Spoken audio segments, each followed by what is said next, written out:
কোনো প্রজন্ম নয়, এই প্রজন্ম সেই প্রজন্ম। আপনি যদি সত্য এবং ন্যায়ের পথে থাকেন, আপনি যদি তাকে যুক্তি দিয়ে প্রাসঙ্গিকতা বোঝাতে পারেন, এই প্রজন্ম আপনার জন্য রক্ত দেবে, জীবন দিবে। আবার আপনি যদি লুটপাট, অর্থ পাচার, চাপাবাজি, ক্ষমতার অপব্যবহার এসব শুরু করেন, এই প্রজন্ম আপনাকে ছুঁড়ে ফেলবে। এমন একটি বাস্তবতায় আমরা আমাদের জায়গা থেকে মনে করি যে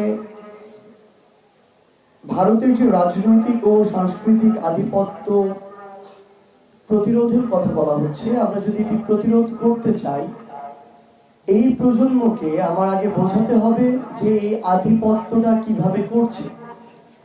এই প্রজন্মকে তার আগে বোঝাতে হবে 16 বছরে কিভাবে জোর করে আমাদের দেশের উপরে, দেশের মানুষের উপরে এই আধিপত্যবাদ চাপিয়ে দেওয়া হয়েছে। কোন কোন জায়গাগুলোতে, শুধু রাজনৈতিক সাংস্কৃতিক ক্ষেত্রে নয়, বরং দেশের প্রত্যেকটা সিস্টেমে কিভাবে প্রত্যক্ষ এবং পরোক্ষভাবে ভারতের আধিপত্যবাদ প্রতিষ্ঠিত হয়েছে। বিগত 16 বছরে আওয়ামী লীগ ভারতকে বাংলাদেশের মনিবের কাতারে নিয়ে গিয়েছে এবং নিজেরা স্বেচ্ছায় দাসত্ব বরণ করেছে শুধুমাত্র নিজেদের ক্ষমতাকে সিকিউর করার জন্য। তাদের কাছে দেশ, দেশের মানুষ, দেশের সার্বভৌমত্বের চেয়ে ক্ষমতার মূল্যটা বেশি ছিল। যে কোনো মূল্যে তারা ক্ষমতায় থাকতে চেয়েছিল, যার একটা প্রমাণ কিছুদিন আগে খুনি শেখ হাসিনা তার একটা অডিও রেকর্ডে নিজেই দিয়েছেন। খুনি শেখ হাসিনা তার একটা অডিও রেকর্ডে বলছেন, যেহেতু আমার বিরুদ্ধে 227টি খুনের মামলা হয়েছে, তাই 227টি খুন তো করাই যায়। অর্থাৎ এই রক্ত পিপাসু খুনের পিপাসা এখনো শেষ হয়নি। যেখানে খুনির বিরুদ্ধে অন্তত 2000 খুনের মামলা হওয়ার কথা ছিল, মাত্র 227টি হয়েছে। সেখানে এই খুনি আরো বিন্দুমাত্র অনুশোচনা না করে খুনের কথা মুখে নিয়ে আসছে।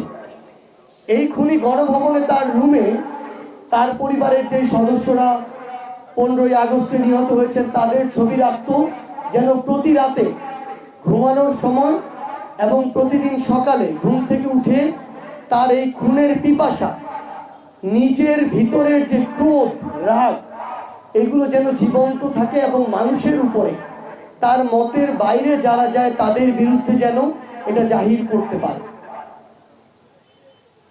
আমরা বিগত 16 বছরে এই বাংলাদেশে আওয়ামী লীগ প্রতিষ্ঠা করেছে, বাংলাদেশের স্বাধীনতা ভারত এনে দিয়েছে বাংলাদেশকে।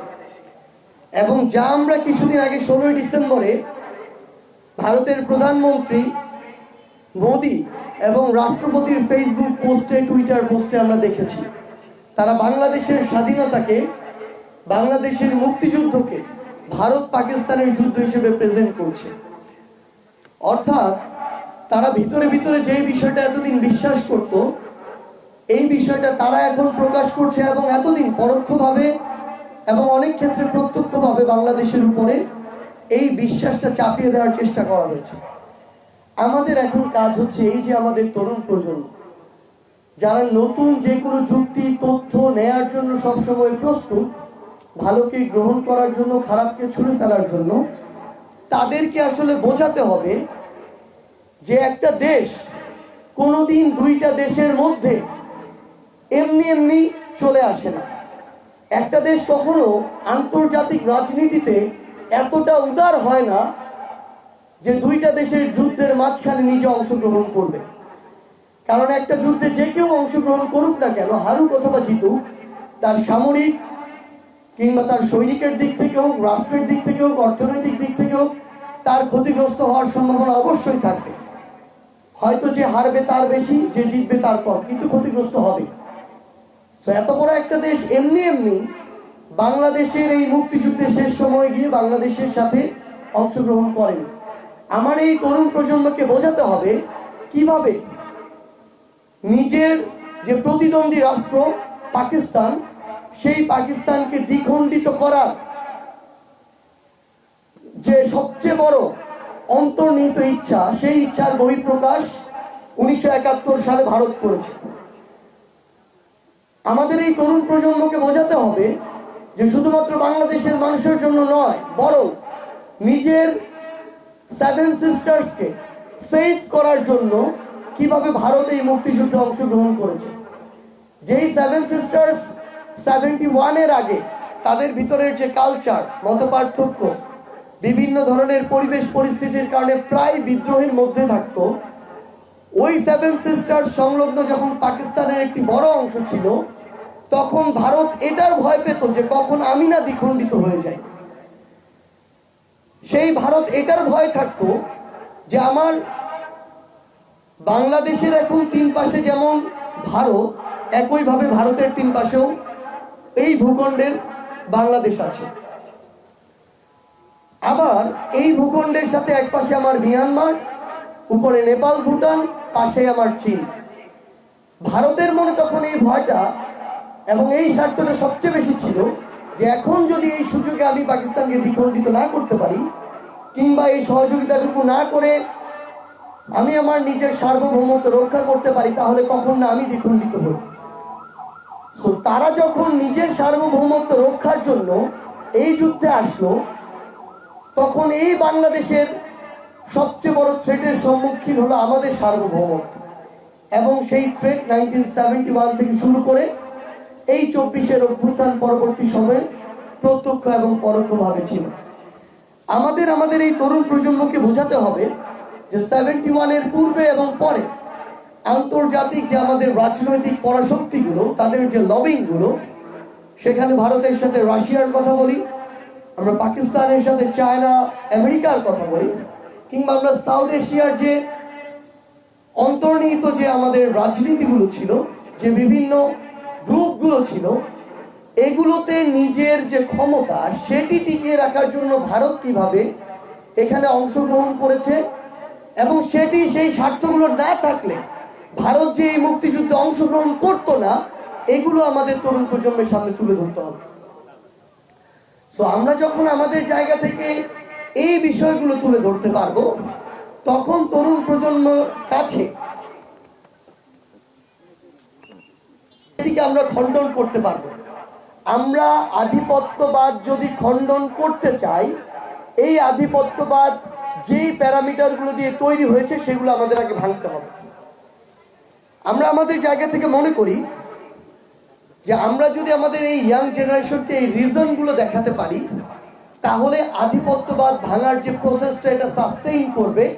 আদারওয়াইজ আবার আজকে থেকে 2, 4, 5 বছর পরে বা 10 বছর পরে যদি এই আধিপত্যবাদের সহযোগী অন্য যে কেউ যে কোনো ফর্মে আসে, তাহলে এটা আবার নতুন করে তারা গড়ে তোলার চেষ্টা করবে।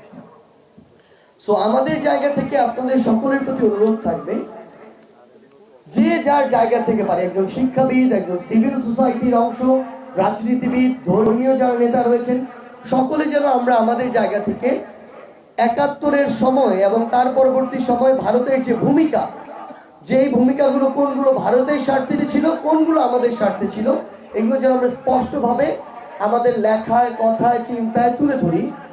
এবং 71 পরবর্তী সময়ে কিভাবে স্পেশালি ওই 72-এর শুরুর দিকে ভারতের ওই সৈন্যরা আমার দেশ এক কথায় লুটপাট করেছে। আমার দেশের যখন যেই ঘরে ঢোকার ইচ্ছা হয়েছে ঢুকেছে, আমার যে মা বোনকে ছুঁয়ে দেখতে চেয়েছে ছুঁয়ে দেখেছে, সম্ভ্রমের হানি ঘটিয়েছে, এই কথাগুলো বাংলাদেশের সামনে, মানুষের সামনে আসা উচিত। তখনই আমরা এই রেজিমটা ধীরে ধীরে আমাদের জায়গা থেকে ভাঙতে পারবো।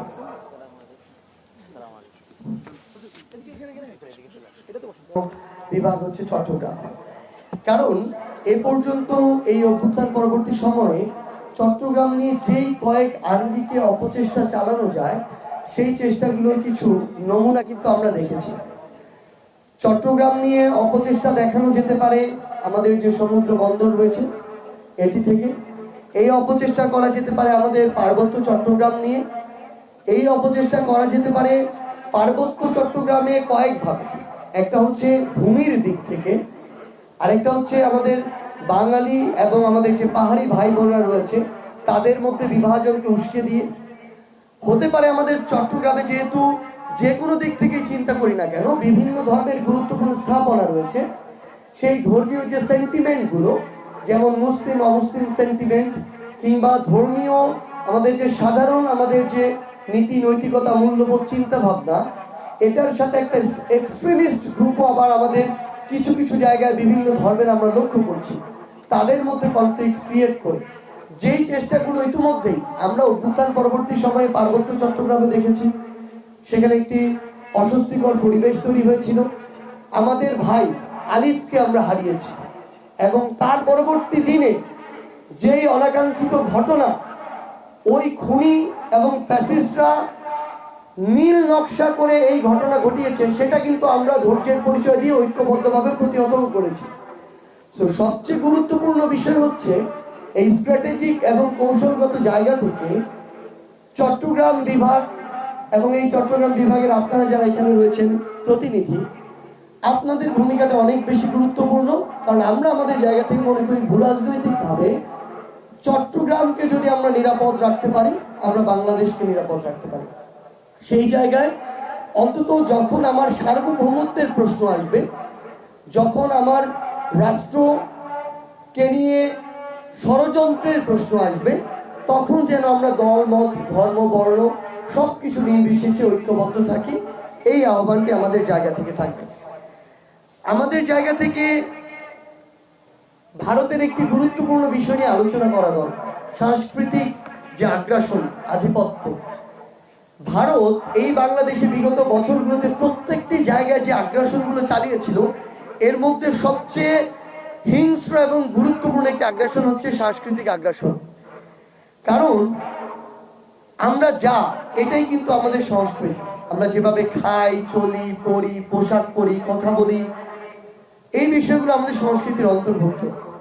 আপনারা দেখবেন আমাদের মায়েরা বোনেরা বাসায় বসে বসে টিভি সিরিয়াল দেখে।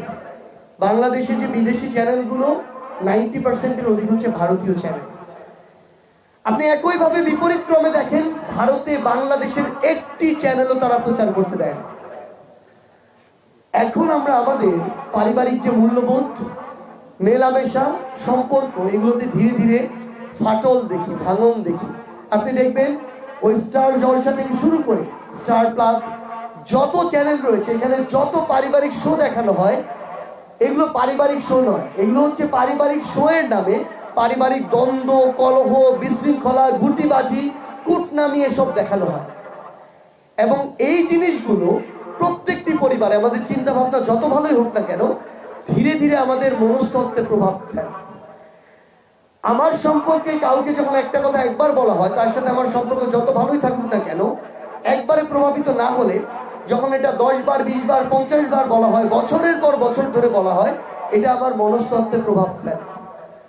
এই প্রভাবটা বিগত 16 বছরে কালচারাল উইং ভারত আওয়ামী লীগের মাধ্যমে বাংলাদেশে এস্টাবলিশ করেছে। সো আমাদের এখন গুরুত্বপূর্ণ দায়িত্ব হচ্ছে বাংলাদেশের যে কালচার, বাঙালি হিসেবে আমাদের যে কালচার, বাংলাদেশি হিসেবে, নাগরিক হিসেবে আমাদের যে কালচার, এই কালচারটুকুকে সংরক্ষণ করে যেগুলো অপসংস্কৃতির নামে যে সকল আধিপত্য আমাদের উপরে চাপিয়ে দেওয়া হয়েছে, ধীরে ধীরে নিজেদেরকে সেগুলো থেকে মুক্ত করা।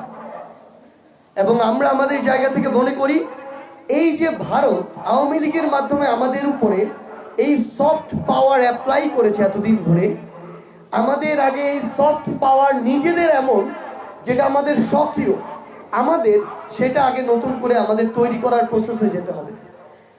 এমন অনেক মানুষ রয়েছে যারা মুভি দেখে, এই মুভিকে এতদিনে এই মুভিগুলোতে ভারতের আধিপত্য দেখানো হয়েছে, বাংলাদেশের মুক্তিযুদ্ধে ভারতের বিশাল বড় সংগ্রামের ইতিহাস দেখানো হয়েছে। যারা ওই মুভির অডিয়েন্স, তাদেরকে কিন্তু আমরা আমাদের জায়গা থেকে অন্য একটা কালচার, ধরেন কবিতা আবৃত্তি দিয়ে তাদের কাছে পৌঁছাতে পারবো না। সো আমাদের তাদের জন্য ওই ধরনের একটা মুভি তৈরি করতে হবে, যেখানে দেখানো হবে যে তারা আসলে কিভাবে আমাদের উপরে আধিপত্যবাদ প্রতিষ্ঠা করেছে কিছু মিথ্যা ভিত্তির উপরে দাঁড়িয়ে। সো আমাদের এই কালচারের যে প্রত্যেকটি উইং, আমরা যেন আমাদের জায়গা থেকে এখন থেকে এই কাজগুলো করি। আমরা যেন আমাদের ইয়াং জেনারেশনের কাছে সহজ ভাষায় বইয়ের মাধ্যমে হোক, কোনো একটা মুভির মাধ্যমে হোক, কোনো একটা নাটকের মাধ্যমে হোক, বড় একটা ওয়াজ মাহফিলের মাধ্যমে হোক, এরকম আলোচনা গোল টেবিল বৈঠকের মাধ্যমে হোক, যেই অডিয়েন্স যেই জায়গাটাকে গ্রহণ করবে, যেভাবে গ্রহণ করবে, সেই উইংগুলোতে যেন কাজ করা শুরু করি। আমরা মনে করি আগামীর বাংলাদেশের জন্য এবং বাংলাদেশের সার্বভৌমত্ব রক্ষায় ইয়াং জেনারেশনকে ইউনাইটেড করার জন্য, মোটিভেট করার জন্য এটা অনেক বড় একটা ইনভেস্টমেন্ট। ব্যতীত এমন একটা দেশ নেই যে দেশের সাথে ভারতের ভালো সম্পর্ক। একটা নেপাল বলি, ভারত বলি, মিয়ানমার বলি, চায়না বলি, আমরা শ্রীলঙ্কা বলি, কোনো দেশের নেই। তো সেই জায়গা থেকে এতদিন আমাদেরকে যখন দাস করে রাখা হয়েছিল, তখন এটি আমরা হয়তো আমাদের জায়গা থেকে মেনটেন করেছি, কিন্তু এটা থেকে, এই শেকল থেকে আমরা এখন বের হয়ে আসতে চাই।